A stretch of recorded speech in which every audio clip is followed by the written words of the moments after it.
Nous allons commencer dès à présent la correction du TD de SPAD niveau 2 en commençant par le premier exercice portant sur l'ACP, l'analyse en composantes principales. Donc tout d'abord nous allons créer un nouveau projet de nom de SPAD niveau 2.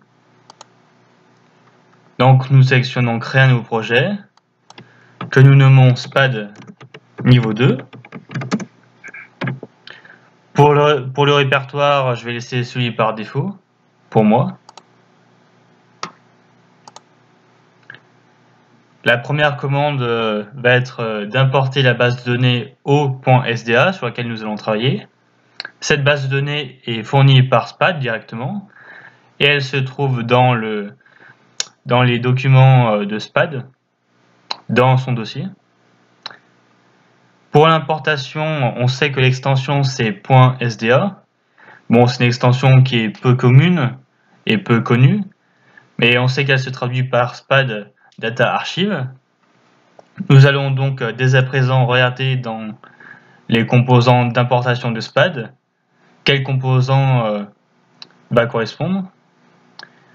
Ce qu'on voit, c'est qu'il y a donc un composant qui se nomme fichier SPAD Data Archive. Ça va être celui qu'on va utiliser. Nous double-cliquons dessus pour le paramétrer. Nous choisissons les données, ici. Dans le C, Program File, SPAD 9, Data, o.sda. Nous regardons si les données ont bien été importées, si elles vont bien être importées correctement. Ça semble être le cas. OK. Ici en bas, on peut voir que la base de données a bien été importée, qu'elle contient 1426 individus pour 22 variables. Il n'y a pas eu de message d'erreur, tout est OK. Bon, cette base de données, qu'est-ce qu'elle contient? C'est une base de données sur l'eau, comme son nom l'indique, et plus précisément, c'est quels sont les critères qui sont importants pour les individus dans leur choix de l'euro pour leurs achats.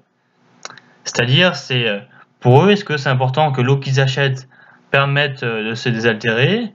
Est-ce qu'elle permet de garder la ligne? Ou est-ce qu'elle doit être riche en minéraux? Pour ça, chaque individu a dû noter ces différents critères de 0 à 10, selon si pour eux ce critère est important ou pas, dans le choix de leur achat. Donc s'ils ont mis 0, c'est-à-dire que pour eux ce n'est pas du tout important, alors qu'ils ont mis 10, c'est que c'est très important. Nous allons donc commencer tout de suite avec la réalisation de l'ACP, grâce au composant ACP analyse en composantes principales. Donc oralement, si on s'y connaît en analyse, on sait qu'on va le trouver dans les dossiers des analyses factorielles. Mais si on ne connaît pas, on peut taper dans la barre de recherche ACP. Le composant, nous le déposons sur celui d'importation. Et nous devons ensuite le paramétrer. Pour le paramétrage, on nous indique paramétrer ACP en choisissant les variables actives 7 à 22 et illustratives 2 à 6 pour l'analyse. Il faut savoir que l'ACP étudie seulement les variables quantitatives. On ne peut donc pas mettre de variables qualitatives en active. Ici, comme on nous indique, on va donc sélectionner les variables 7 à 22 comme actives et les variables 2 à 6 comme illustratives. Et nous terminons par OK.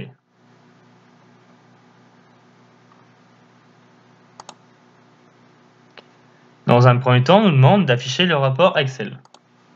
Pour cela, clic droit sur le composant, Résultats et Rapport Excel. Ce rapport Excel comporte plusieurs onglets, paramètres, statistiques, corrélations, etc. On nous demande alors de identifier s'il y a des variables corrélées significativement entre elles grâce au TD du student. Si c'est le cas, identifier les couples de variables les plus corrélées entre elles, par exemple les 3 premiers. Dans le rapport Excel, on regarde un peu les différents onglets. Donc on voit qu'il y a un onglet qui se nomme corrélation. C'est ici où on va regarder donc les corrélations entre les variables. On voit qu'il y a différents tableaux, un tableau de corrélation, un tableau sur les statistiques T de student, des tableaux sur les p-values ou sur les valeurs test. Bon, dans un premier temps, on va regarder ce tableau-là portant sur la statistique T de student. On va regarder s'il y a des couples de variables qui ont une statistique T de student supérieure à 1,96, c'est-à-dire qu'elles seront corrélées positivement entre elles, ou s'il y a des statistiques T de student inférieures à moins 96, c'est-à-dire que les variables seront corrélées négativement entre elles. Bon, on va remarquer assez rapidement que l'ensemble des statistiques T de student sont supérieures à 1,96, même de beaucoup pour certaines, c'est-à-dire que l'ensemble des variables sont corrélées positivement entre elles, significativement. Ensuite, on aura donc le tableau des corrélations pour voir quelle est la force de leur corrélation, et on va choisir les 3 meilleurs. Enfin, pour notre cas, on va pas choisir les 3 meilleurs, mais quelles semblent, trois bonnes corrélations. Par exemple, ici, la corrélation entre la variable entretenir votre beauté et la variable aider à garder la ligne est de 0,65, ce qui est pas mal. Ici, par exemple, la corrélation entre la variable avoir un effet laxatif et avoir un effet digestif est de 0,59. Etc. etc. Ici, 0,53 entre aider à se maintenir en bonne santé et aider à garder la ligne, etc. Ensuite, on nous demande combien d'axes retenez-vous pour l'analyse, avec entre parenthèses, communication, critères du coude et critères de Kaiser. Bon, il faut savoir que l'ACP va produire 16 axes d'analyse, ce qui correspond également au nombre de variables, sauf que pour l'analyse, on ne va pas étudier ces 16 axes. On va étudier seulement les n premiers, enfin les premiers, un certain nombre de premiers, et le choix de ces n premiers, c'est selon différents critères, enfin critères Kaiser, critères du coude, etc. Donc pour regarder ces critères, les axes, on voit qu'il y a un onglet variance axe. Vous voyez dans celui-là. Et ici, le premier tableau, où on voit pour chaque axe leur valeur propre, leur pourcentage de variance expliquée, leur pourcentage de variance expliquée cumulée, on voit qu'il y a également une colonne retenue selon le critère de Kaiser. Et on voit que les 4 premiers axes sont sélectionnés. Donc selon le critère de Kaiser, les 4 premiers axes doivent être sélectionnés pour l'analyse. Ce premier critère de Kaiser, il fonctionne selon la valeur propre. En fait, c'est si la valeur propre est supérieure à 1, alors il est retenu. On voit là ces 4 premiers axes qui ont une valeur propre supérieure à 1. 1 étant la moyenne des valeurs propres. Ensuite, il y a le critère du coude. Pour le critère du coude, on va regarder le graphique de la variance expliquée. Et on va regarder là où ça fait un coude. Bon, graphiquement, on voit qu'il y a une coude entre l'axe 2 et l'axe 3. De ce fait, par rapport à ce critère, on va garder que les 2 premiers axes pour l'analyse. Bon, sachant que pour une analyse d'une ACP, de manière générale, on ne retient que les 2 premiers axes, voire le troisième plus rarement. Ne retenir que les 2 premiers semble être une bonne chose. Enfin, on nous demande quel est le pourcentage de variance expliquée sur ces axes-là.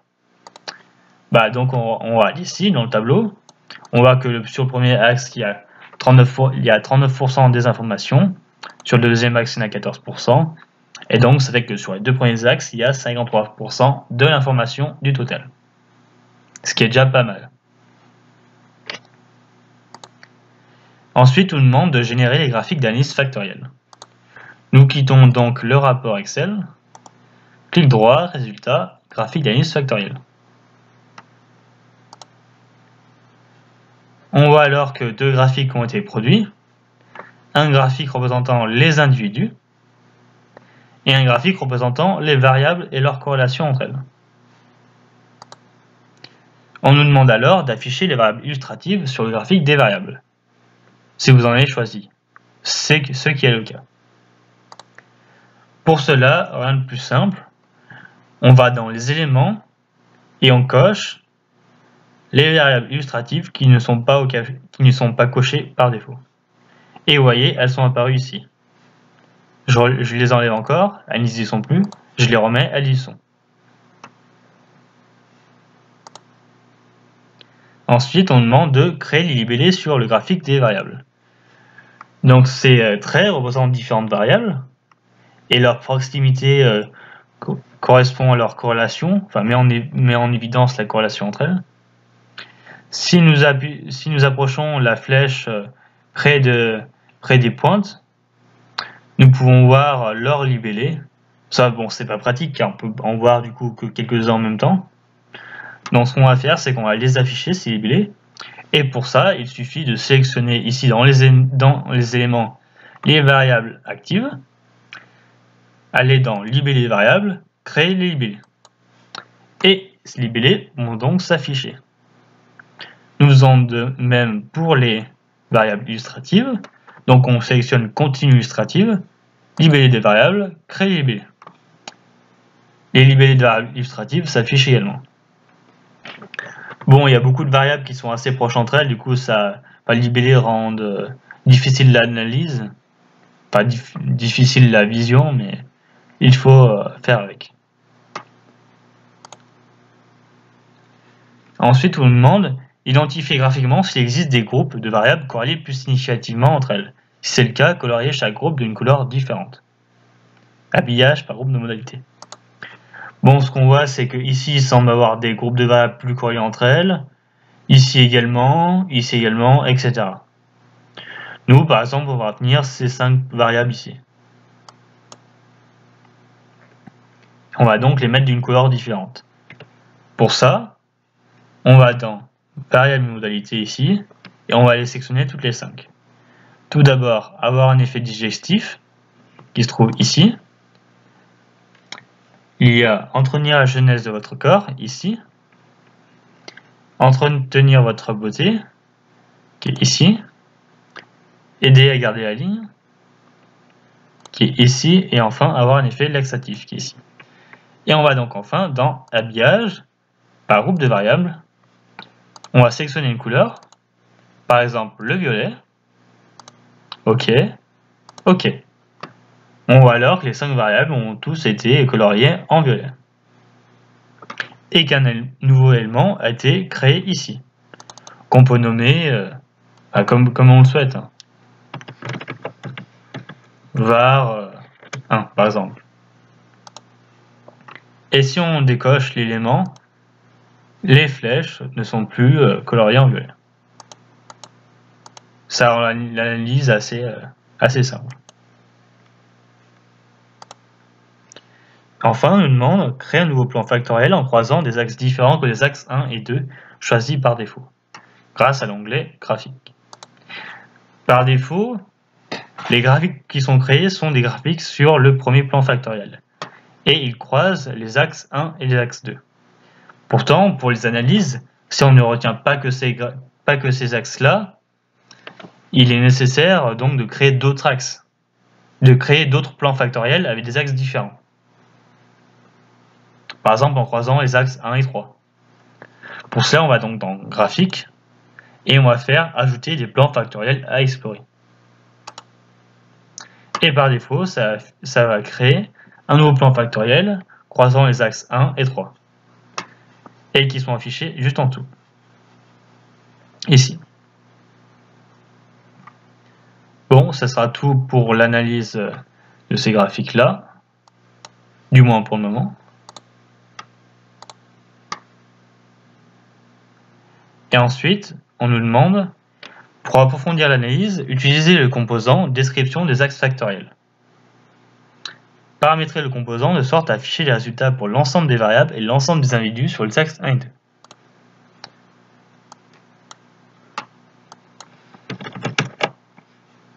Description des axes factoriels. Pour le paramétrage, on affiche les individus actifs et illustratifs et on ne garde que les axes 1 et 2. OK. Clic droit, résultat, rapport.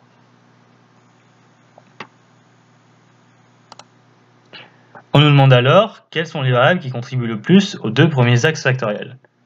quels sont les individus qui contribuent le plus aux deux premiers axes factoriels.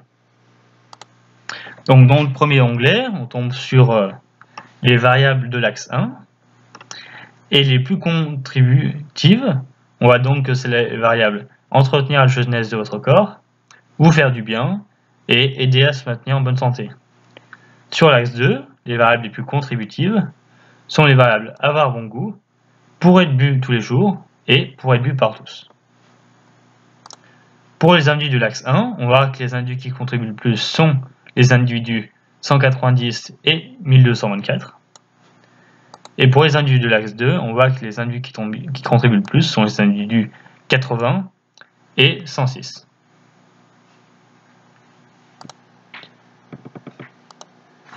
On nous demande alors quel peut être le problème posé par ces individus au profil très atypique. Mettez-les en valeur sur le graphique du premier plan factoriel précédemment créé. Bon, le problème de ces individus, on va le remarquer tout de suite sur le graphique des analyses factorielles. C'est que ces individus, en fait, ils vont être très éloignés des autres. Ça va être les individus qui vont être le plus excentrés donc sur l'axe horizontal, et ceux pour l'axe 1, et les plus excentrés sur l'axe 2, l'axe vertical. Sur l'axe 1, ça va être ceux-là. Comme pour le voir, ça va être les individus 190 et 1224. Et pour l'axe 2, ça va être ces individus-là. Donc l'individu 80, l'individu 106. Également l'individu 14. Donc on nous a demandé de les mettre en valeur. Donc par exemple ces deux individus-là, qui sont les plus contributeurs de l'axe 1, on va les habiller. On va faire un habillage de la sélection manuelle. Et on va les mettre en rouge. Et donc quel est le problème avec ces individus-là, qui contribuent beaucoup? Et bien, en fait, ils vont tellement contribuer à l'analyse qu'ils vont tirer les résultats de leur côté. Et de ce fait, ça va faire que certains individus vont sembler plus semblables qu'ils n'y sont réellement. Les individus proches de la moyenne, proches du centre, vont sembler vraiment semblables, alors que ce n'est pas forcément le cas. C'est vraiment ces individus-là qui tirent l'analyse de leur côté. Il faut donc mieux, des fois, les supprimer. Ici, ce n'est pas le cas, on demande seulement de les mettre en valeur. Donc voilà, les individus les plus contributeurs de l'axe 1, je les ai mis en rouge.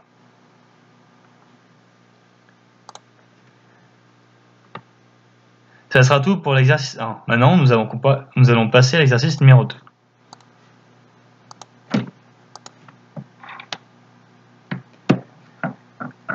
Pour l'exercice numéro 1, nous avons donc regardé comment fonctionnait une ACP sous SPAD.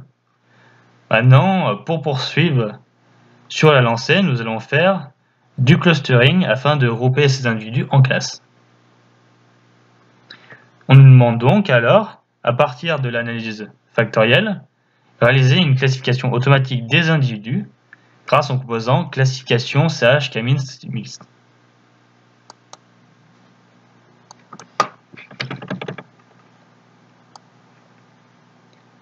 Nous le mettons sur l'ACP, car c'est bien une classification sur les mêmes individus. On nous demande alors là de choisir le type de classification que l'on souhaite. La première question est donc de paramétrer la classification selon la méthode qui vous semble appropriée. Ne retenez que les deux premiers axes. Étant donné qu'il y a peu d'individus, il n'y a que 1000 et quelques, il est mieux de faire NCH. Les K-means et la méthode mixte étant réservées aux bases de grand nombre d'individus. On va dire quand il y a plus de 10 000 individus. Et on ne sélectionne donc que les deux premiers axes pour analyse. Pour l'instant, on ne fait pas d'autres paramétrages, pourtant on y reviendra ensuite.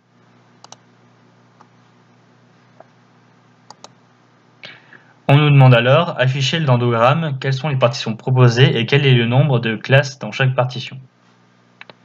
ça, on va faire clic droit, résultat, et pour avoir le dendrogramme, éditeur graphique de hiérarchie. On va donc nous afficher un dendrogramme avec 3 partitions par défaut, dont la première partition contient 3 classes, la seconde partition contient 5 classes, et la troisième partition contient 8 classes. Pour la première partition, il y aura donc une première classe avec 34% des individus, une deuxième classe avec encore 34% des individus, et une troisième classe avec 32% des individus.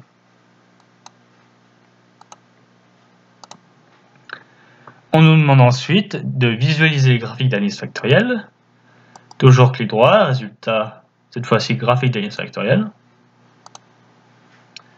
Ce qu'on peut voir, c'est que donc il y a toujours notre graphique des individus, notre graphique des variables, sauf que cette fois-ci, sur le graphique des individus, on voit des cercles représentant les différentes classes, et ce qu'on voit, c'est que chaque individu a une couleur selon la classe à laquelle il était affecté. Ici, on voit dans les éléments que 3 nouveaux éléments sont apparus. Un élément sur la partition en 5 classes, pour afficher la partition en 5 classes. Un élément pour afficher la partition en 3 classes. Et un élément pour afficher la partition en 8 classes. Et on nous dit alors, afficher alternativement les différentes partitions sur le graphique des individus. À partir de l'analyse graphique du gandogramme et des graphiques de l'analyse factorielle, choisissez la partition qui vous semble la plus intéressante. Et là, alors, on nous dit, le choix de la partition dépend de critères différents selon les situations, pourcentage d'individus dans chaque classe, variance intra, variance interne, analyse graphique, etc. Mais surtout d'un aspect connaissance métier très important. Ce dernier n'existant pas ici, votre choix sera donc très personnel. Bon, ce qu'on voit, c'est que sans afficher de partition, il n'y a pas vraiment de classes qui se dégagent. C'est assez difficile à voir. Et on n'a pas non plus de connaissances métiers pour vraiment choisir nos partitions. Donc ce qu'on peut faire, c'est essayer d'afficher le rapport Excel pour nous donner quelques informations. Donc on voit là, on a les différences inertie intra, inter. Et aussi des critères, les critères du Kalinski, l'indice de Davis-Bouldin, etc. Comme critère pertinent, il y a donc le critère de Kalinski, qui doit être le plus maximal, Bon, ils sont assez proches. Hein. Ils sont tous assez proches. Le critère étant maximal pour la partition en 8 classes. On pourrait donc être tenté de prendre cette partition-là. Par contre, pour l'indice de Davis-Bouldin, c'est plutôt la partition en 4 classes.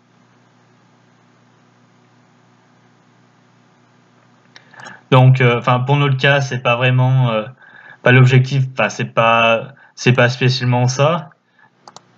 On va nous demander ensuite suite au choix de la partition, paramétrer de nouveau le composant de la classification en sélectionnant manuellement le nombre de classes voulues. Donc là, l'objectif, c'est vraiment de choisir vraiment une seule partition. 3 classes, ça fait peu. 8 classes, ça fait beaucoup également. Donc pour nous, on va partir sur une partition en 5 classes. Qui correspond notamment aux critères de Kalinski. Donc pour ça, on va aller de nouveau dans les paramétrages de la classification. Cette fois-ci dans paramètres. Donc par défaut, on nous donne 3 partitions qui rentrent 3 et 8 classes. Et cette fois-ci, on va indiquer nous-mêmes qu'on veut une seule partition avec 5 classes.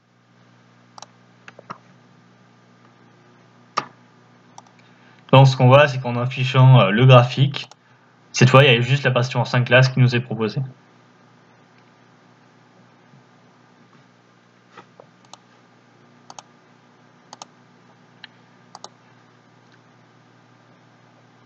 On nous demande ensuite, pour approfondir l'analyse, utiliser le composant caractérisation des classes de la typologie.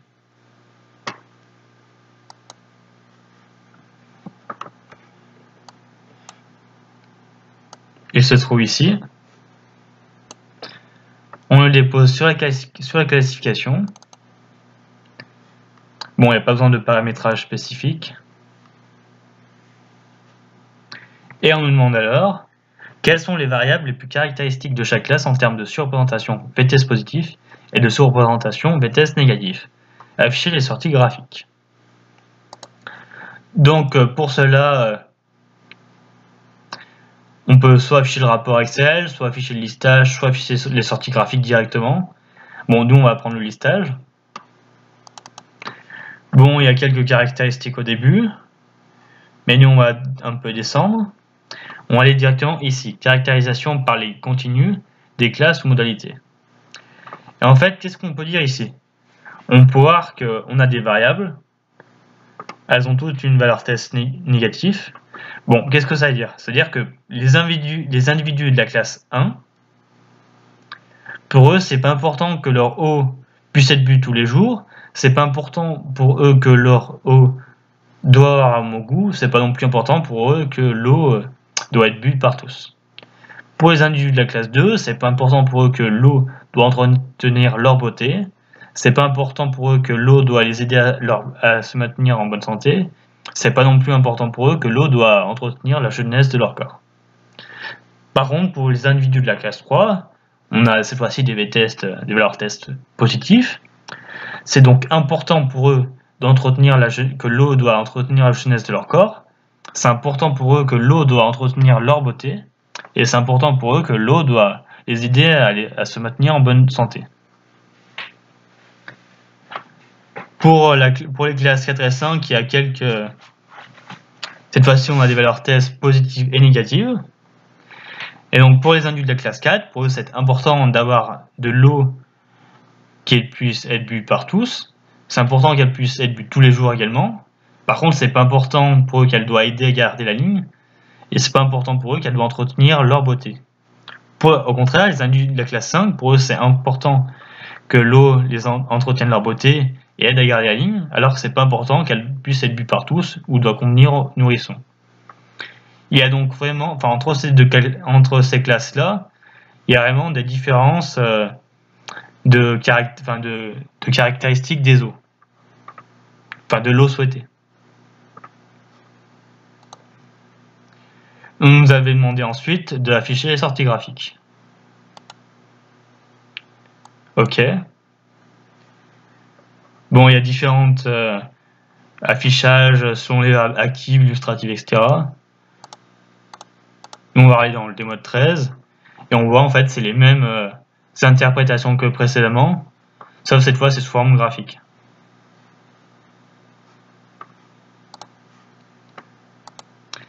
Enfin, pour finir cet exercice numéro 2, on vous demande ajouter dans la base de données une colonne contenant le nom de la classe auquel appartient chaque individu, grâce au composant archivage, prédiction, axe, partition.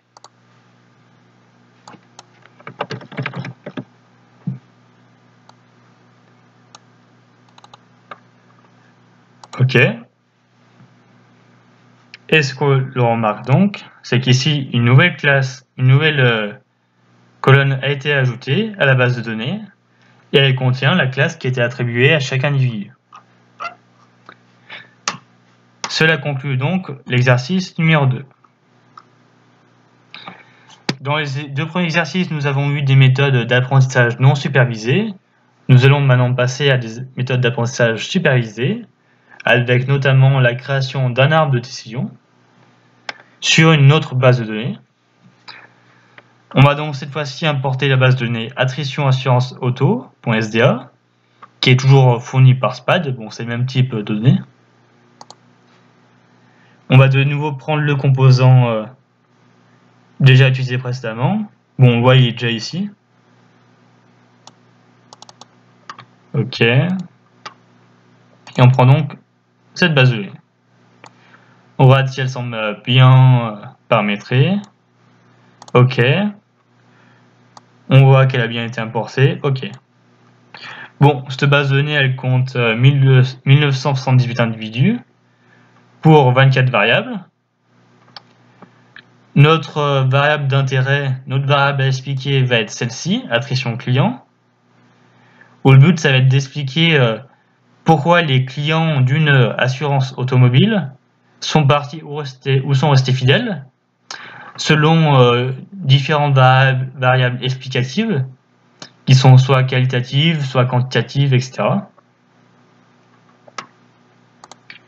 On nous demande donc alors de réaliser un arbre de décision sur les données grâce au composant arbre de décision.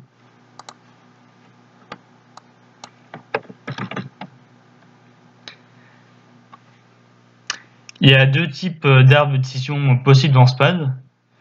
Nous allons utiliser celui-ci.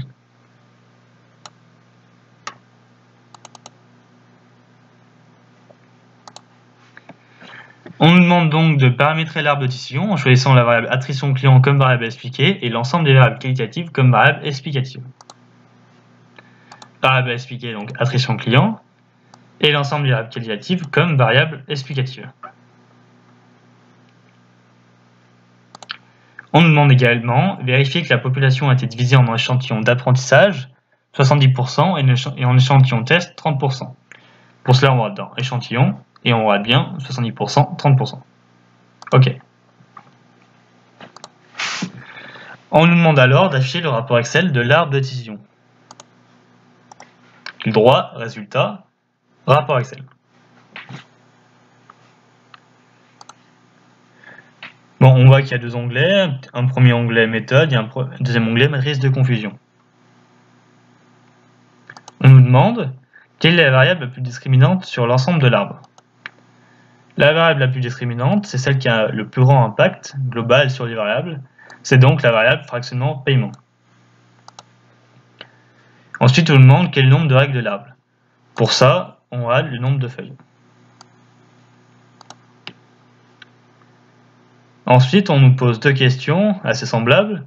Quelle est la sensibilité du modèle portant sur l'échantillon test et quelle est la précision du modèle portant sur l'échantillon test? Quand on parle de sensibilité et de précision ici, en fait, ça fait référence aux matrices de confusion. Savoir si le modèle prédit bien. Et on voit donc ici qu'il y a son onglet matrice de confusion. Pour avoir la sensibilité du modèle, on doit regarder les pourcentages en ligne, ici. Alors que pour la précision, on doit regarder les pourcentages en colonne, ici. La sensibilité, on y lit comme ça. Parmi les fidèles, il y a 82% qui l'ont bien été classés. Ça, c'est la sensibilité, qui est de 82%. Alors que pour la précision, on lit comme ça. Parmi les personnes qui ont été classées fidèles, il y en a 69,6% qui sont réellement fidèles. Ce qu'on peut voir ici, c'est qu'il y a également le taux d'erreur, qui est de 25% sur l'échantillon test. Il y a donc 75% des individus qui ont bien été classés.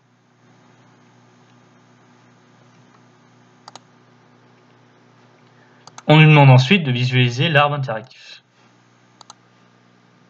Clic droit, résultat, arbre interactif. Et cela nous affiche donc l'arbre de décision portant sur l'échantillon d'apprentissage. On peut aussi le faire sur l'échantillon test. Et on nous demande alors de citer plusieurs règles de décision grâce à l'arbre et la conclusion pour chacune d'entre elles, c'est-à-dire la modalité prépondérante de la variable à prédire. Donc, par exemple, pour nos règles de décision, on aura si un client a un coefficient CRM du véhicule supérieur ou égal à 1, une ancienneté du véhicule inférieure à 4 ans ou entre 4 et 6 ans, et un fractionnement payant annuel, alors il y a 75% de chances que ce client soit fidèle. Bon, ça c'est un exemple de règle, mais il y en a d'autres bien sûr.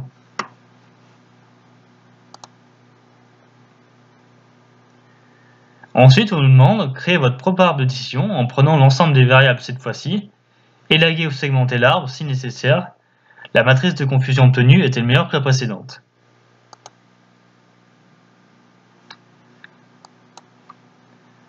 On nous a donc demandé de prendre cette fois-ci l'ensemble des variables comme explicatives. C'est possible pour un arbre de décision.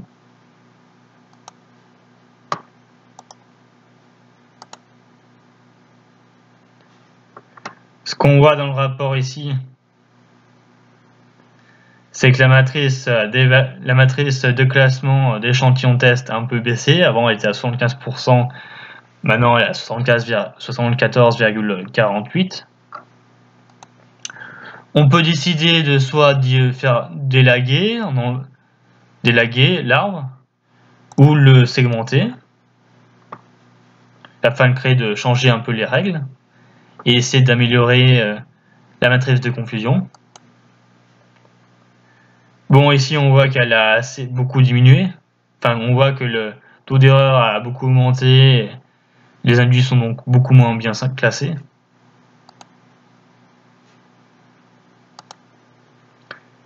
Et on nous demande ensuite d'exporter l'arbre nouvellement créé au format image dans vos documents personnels. Pour cela, on va dans Graphique, Enregistrer sous, Exporter au format image. Donc on veut l'arbre entier. Je vais l'enregistrer dans les téléchargements. Je le nomme arbre. Enregistrer. OK. Et donc ce qu'on va regarder, dans les téléchargements, il y a bien notre arbre. Il faut bien sûr bien sélectionner notre zone.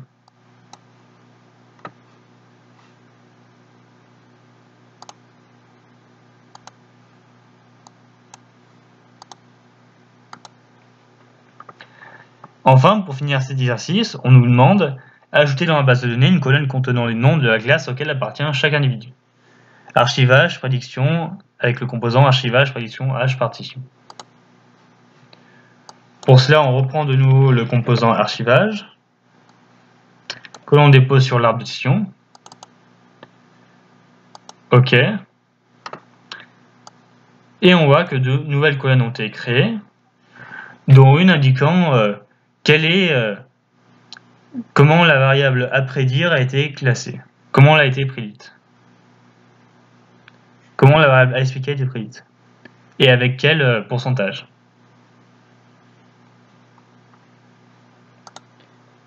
Cela conclut l'exercice numéro 3. Nous allons maintenant passer au dernier exercice, où l'objectif sera de confronter plusieurs modèles statistiques.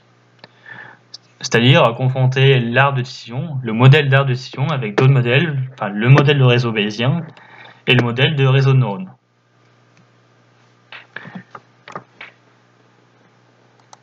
On va donc à la suite faire un modèle de réseau bayésien. Pour cela, on va aller dans le dossier des algorithmes de data mining, où se trouvait précédemment l'arbre de décision. On ajoute le composant des réseaux bayésiens à la suite des prédictions, afin de les conserver. Bon, c'est toujours la même variable à expliquer. On prend l'ensemble des variables comme explicatives. Bien sûr, sans les prédictions de l'arbre, bien sûr.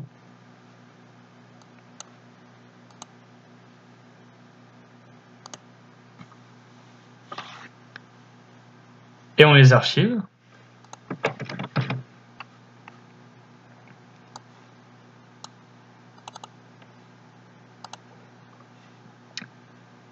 On fait de même pour les réseaux de neurones.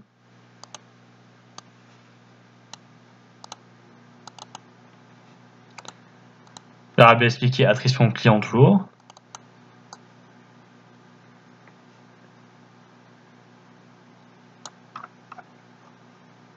Et on sélectionne ensuite nos variables explicatives.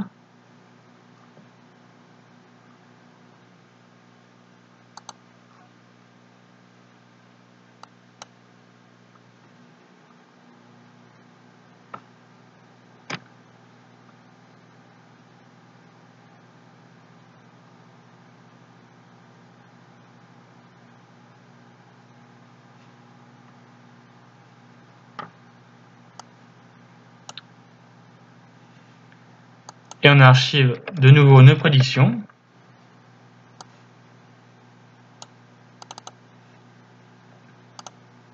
OK. On a donc cette fois-ci qu'il y a nos prédictions pour les méthodes de Bayes et pour les réseaux de neurones. Et enfin, on nous demande, comparer maintenant les trois modèles statistiques grâce au composant courbe de lift. Quel est le meilleur modèle? Nous allons donc prendre le composant courbe de lift, que l'on va mettre à la suite des prédictions. Bon, notre variable cible, c'est toujours attrition client. Et ce qu'on va essayer de prédire, nous, c'est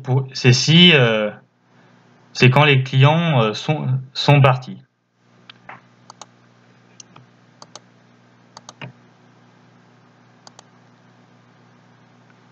Dans le paramétrage, on change notre valeur cible, pas la modalité de la variable cible.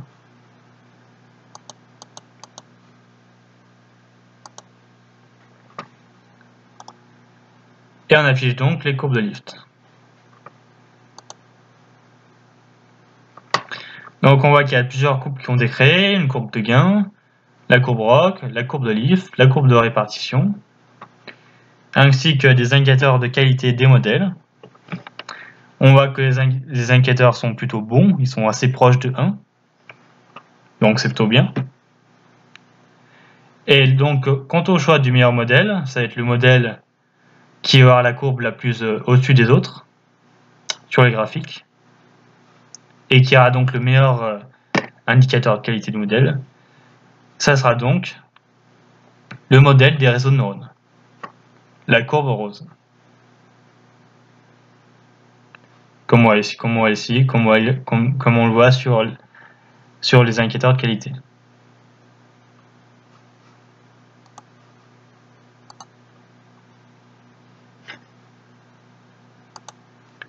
C'est donc la fin de l'exercice numéro 4 et la fin du TD. Je vous remercie de nous avoir suivis. Bon apprentissage.